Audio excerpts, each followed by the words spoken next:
Okay, um, here I'm just gonna go over the coils. I have all 8 finished, and this will be my red sequence.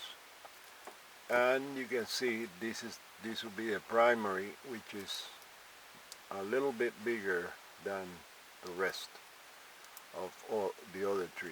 This one has 111 feet, and this 3 has 80 feet. All the same 18 gauge, and all the same having the same resistance. Now they are all wound counterclockwise, all blue and red.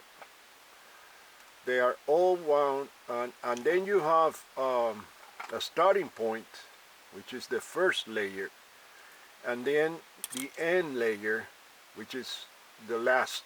So each coil has a start and an end. If you did it the way I have shown, there's no way of going wrong here. Now if you have wires coming out in the same position, then that is troubling. But I have it in order to show on video clearly. These are starting points. You can mark them, and these are very important. This is very important to have it very clear. End points, start point. And they all should be aligned like that. Okay, so the start points facing another start point, facing another start point, and facing another start point. That's the way that they align on the secondary. Now, the way I'm connecting this is all the ends are going to ground, to negative. All the end of each coil is going to ground. All the ends. And all the starts are going to the commutator, the sequence, the firing order in here. This one I have not hooked it yet, so they are all separated, and these ones are already hooked. You can see the start point is going to number 1. This is the N1, and I have marked it in here. It's very important that you make a mark. This is the second one, the third, and the fourth, and they all are facing each other the same way. Now you can make a mistake and put one coil like this, and it might look fine, but it's not going to work because the magnetic chain is going to be disrupted. This one is going to be repulsing, and it's going to be repulsing these two. This one is going to be the other way around. Remember that when you power these coils, they're going to create a north and a south. A north and a south, and north and a south. And if they do not align, and for some reason you got a north and a north and a south and a south, then that's not going to do the sequence right. Okay? And once that you pack them together, you're not going to know which one is repulsing which. So I'll go over again. Start points, number 1 goes to number 1. A start point of number 2 coil goes to number 2. Start point of number 3 goes to number 3. And a start point of number 4 goes to number 4. Then the diodes in between and the connections to commutator. Now, these coils are all wound the same. Fine. They are all counterclockwise, and I have them like this. Now, if you get them in series, normal connections, one end to the one end of the first coil to the start of the next one, and so on, and you apply power by the 2 final end terminals, you get, let's say, a north and a south here. A north in the front and a south here. And if you do the same, and that has to do with the way that you inject the positive and the negative, but the same thing here. You inject, and you're going to have a north and a south. A north and a south. But once that you turn these around, this, I'm gonna use this as a demonstration. You have them N1, I'm sorry, S5, 6, 7, and 8, and then they are counterclockwise, and you put them like this, facing each other. Now these are, from this point of view, these red coils are not going to be counterclockwise.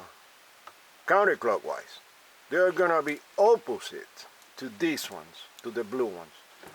They're gonna be, if you look at it from here, and this is what Ken Wheeler mentions as the human animal tendency to confuse things, okay?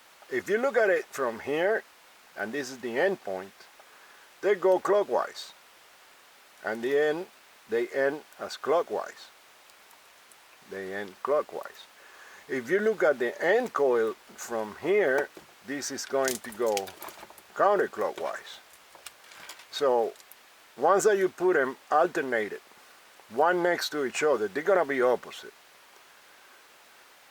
Even though they receive the current from the same point, from the start point, they receive their positive. So the start point will be right here, okay? And the start point is gonna go clockwise. The positive is gonna to the ground. And so on with these ones. Excuse me. And this one is like this, and like this, and like this. Okay, so we got a start point. So the positive is gonna go like that. The negative is gonna be right here on this coil, and the positive is gonna go counterclockwise. So what you have done is you have inverted the whole sequence, facing it the other way around, and that creates that they are going to be two poles of the same nature, let's say two north or two south, facing each other.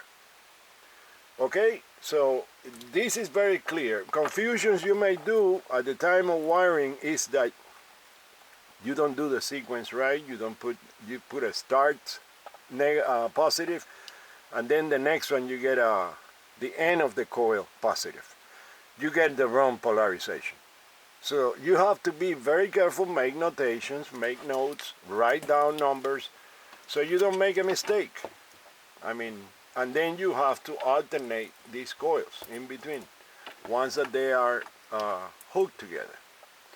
So I believe I cover, this is very important, because if you do the connections wrong, and the way that the diodes go is the same way as 5, 6, 7, 8.